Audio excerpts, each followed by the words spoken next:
बहुत बहुत बधाई। बालक काफी आक्रोश में था। ईश्वर इसके फेफड़ों की रक्षा करे। ईटीवी वालों की भी समझ में आ गया कि अब कुछ गुंडागर्दी होने लगी, निकलो। आपके लायक काफी हो गया। चलो ऐसा करो, तुम बैठ ही लो, बार बार आते हो। एक निबट लिया। निबट तो ऐसे कह रहा था सुबह बोतल लोके ले आया हो, ये खाली है तो ले ही जाओ। बहुत बढ़िया ऊर्जा के साथ इसने पढ़ दिया। ये दो बच्चे, ये किसकी पांडुलिपियां हैं? अच्छा, दोनों पे मोबाइल है। बहुत अच्छे, जाओ बेटा। भाभी जी थोड़ी देर के लिए, ये देश का भविष्य है, लेकिन मेरा वर्तमान चौपट कर सकते हैं। भाभी जी से निवेदन है कि थोड़ी देर के लिए इन्हें चुप कर लें। मैं जानता हूं भाभी जी, इस बच्चे को चुप कराना कठिन काम है, लेकिन मैं ये भी जानता हूं जब आप ठान लेती हैं तो बच्चा तो क्या, इसका बाप चुप हो जाता है।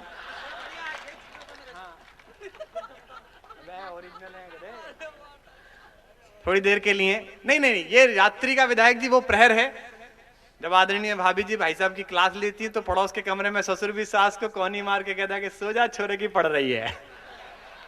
तो आप जरा उसी दृष्टि का प्रयोग करें और इसको थोड़ा शांत बिठाएं। ये मनवीर मधुर ने अच्छी बात कही साहब कि ऐसा हो गया वंदे मातरम। मैं इसलिए खड़ा हुआ यहां तक, वरना मैं जिन्हें बुलाना था बुला सकता था, कि मैं ये कहना चाहता हूं कि जिस तरह देशभक्ति की कोई जाति और धर्म तय नहीं होता देशभक्त का, उसी तरह गद्दार की भी कोई जाति नहीं होती, गद्दार का कोई धर्म नहीं होता। और मैं ये इसलिए कहना चाहता हूं दोस्तों, यहां बैठे हुए जितने भी लोग हैं राष्ट्रवाद से जुड़े हुए, उन्हें अच्छा लगे और पहली बार सूचित हो तो मुझे सूचित करना। मैं इसके तर्क से सहमत हूं, लेकिन शब्द से सहमत नहीं हूं। असहमति का स्वर व्यक्त करता हूं बड़ा होने के नाते भी। वो माने या ना माने, उसको अपनी बात रखने का अधिकार है। चूंकि एक बीबीसी ने सर्वे कराया था हमारे भजनों पर, आपको आश्चर्य होगा, जिस भगवा रंग के प्रतिनिधि आपके जनप्रतिनिधि हैं उनकी उपस्थिति में कहता हूं, मैं उसी परिवार से हूं तब कहता हूं, आपको आश्चर्य होगा मनवीर, तुम्हारे लिए भी नई सूचना है। हिंदुओं के घरों में बजने वाले पहले 10 भजन जिन्होंने उस चार्ट को टॉप किया वोटिंग में, वो पहले 10 भजनों में से 6 साहिर के लिखे हुए थे और 4 शकील बदायूनी के लिखे हुए थे। पूरी टिप्पणी सुने, आपकी तालियां एक साथ गूंजें। आश्चर्य होगा आपको, मुझे भी हुआ। इतने कवि पैदा किए हमने फिल्मों में, आनंद बख्शी से लेकर शैलेंद्र तक और संतोष आनंद से, नीरज तक इस मंच से परंपरा गई।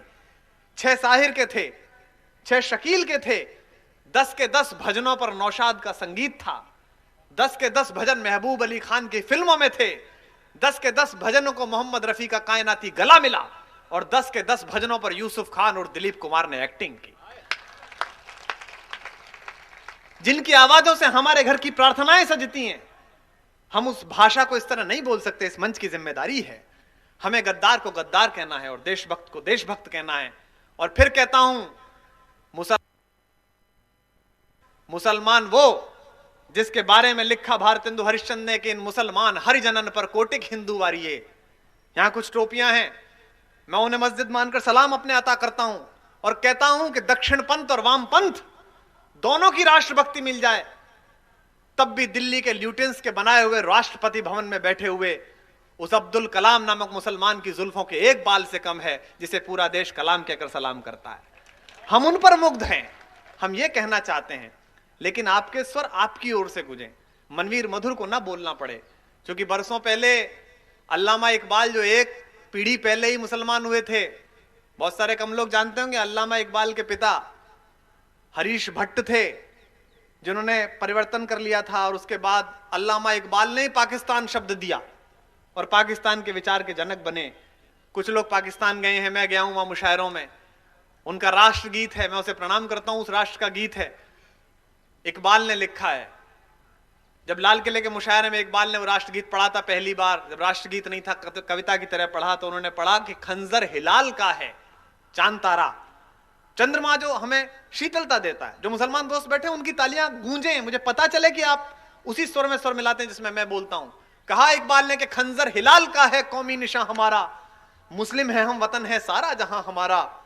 और यह कविता जब सुनी इकबाल की, तो बनारस के रहने वाले नजीर नामक शायर ने, नजीर बनारसी ने, उसी साल लाल किले के मुशायरे में इकबाल को ललकारते हुए पढ़ा कि इकबाल ने जो छोड़ी राहे वतन परस्ती, गाकर नया तराना सारा जहां हमारा, हमने भी एक मिसरे में बात खत्म कर दी, सारा जहां तुम्हारा हिंदुस्तान हमारा।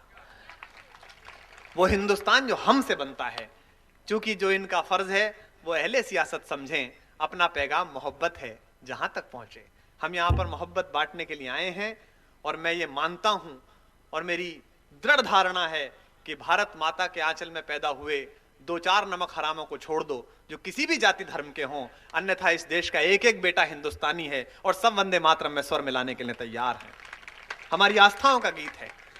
लेकिन मैं कई बार सोचता हूं कि अगर पाकिस्तान सुधर गया तो उसकी और हमारी चल जाएगी, इनका क्या होगा।